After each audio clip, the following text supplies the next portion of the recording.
Ano sa tingin mo ang dahilan nung sobrang bait niya, sobrang lambing niya, biglang nag 360 degrees? Sir, selos. Umabot na sa pagpapatulfo ang away ng dating magkasintahang Cherry White at Boy Tapang. Sa inilabas na video ng Raffy Tulfo in action, inireklamo ni Cherry White si Boy Tapang dahil sa mga nabanggit nitong paninira patungkol sa kanya sa nakaraan nitong live video. Sa laysay ni Cherry White ay nag-ugat ang kanilang bangayan nang pinagbintangan siya ng dating boyfriend na hinak ang kanyang Facebook account. Nagpadala raw ito ng mensahe sa kanya na ipapatulfo si Cherry dahil sa ginawa umano niyang ito.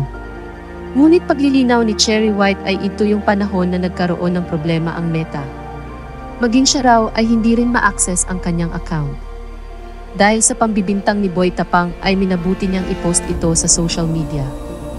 Dahil raw sa pagbahagi niya ng kanilang usapan sa social media, ay nagalit si Boy Tapang at nag-live ito upang siraan siya.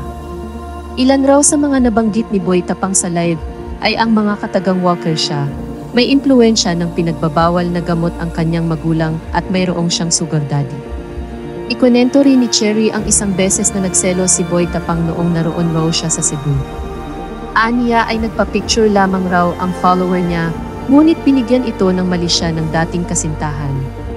Pinalabas raw ni Boy Tapang na sinaktan siya ni Cherry maging mga kaibigan niya, ngunit pinoprotektahan lamang raw niya ang kanyang sarili sapagkat naka-underwear siya noon dahil nag-swimming at binivideohan siya ng mga ito habang tinatanong kung ano ang ginawa niya doon kasama ang sinasabi ni Cherry White na umano'y followers.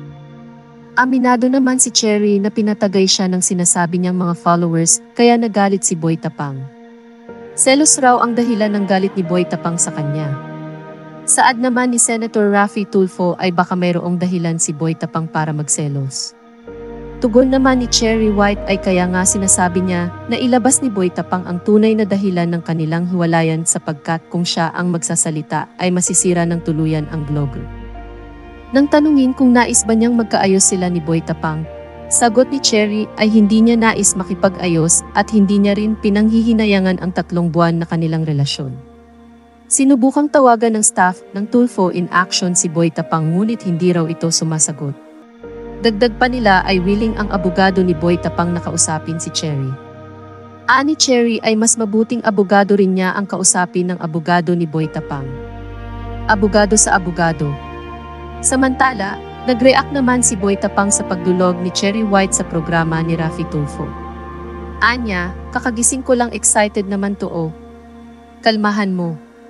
Alam ko pangarap mo yan umabot sa Tulfo, kagaya ng pag-utos mo kay Canada Girl dati. Asan na ang tawag? Hinihintay ko. Galit yung mga alagad ng baby ko, bakit daw ako hindi sumagot, takot daw ako.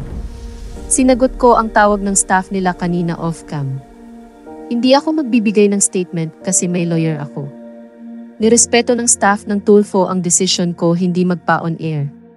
Idaan natin sa tamang proseso ang kaso, bakit kailangan pa ng Tulfo? Para sa views? Para sa kasikatan?